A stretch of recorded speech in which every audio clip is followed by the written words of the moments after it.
May isang halaman na hindi lang maganda, kundi natural ding air purifier. Mead spider plant o Chlorophytum comosum.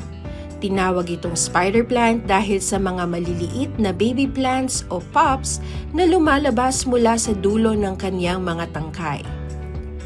Ang mga pups na ito ay parang maliliit na gagamba na nakasabit sa isang sapot, kaya dito nakuha ang pangalan niyang spider plant. Isa ito sa pinakasikat na houseplant at hindi lang dahil sa itsura nito, may benefits din ito. Ang spider plant ay isang low-maintenance plant.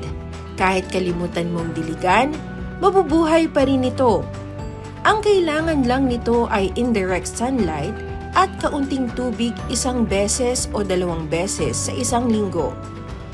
Kaya ng spider plant na mabuhay sa iba't ibang kondisyon, maliwanag man o medyo madilim na lugar.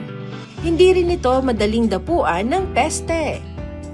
Ayon sa Clear Air Study ng National Aeronautics and Space Administration o NASA, kaya ng spider plant na magtanggal ng toxin sa hangin tulad ng carbon monoxide, formaldehyde, benzene, at toluene, mga kemikal na karaniwang matatagpuan sa pintura, usok ng sigarilyo, at gamit sa bahay.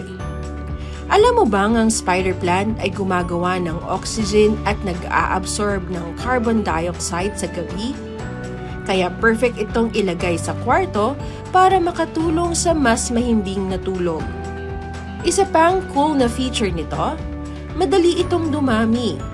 Ang maliliit na baby plants o spiderets nito ay pwede mong i-repot at gawing bagong halaman.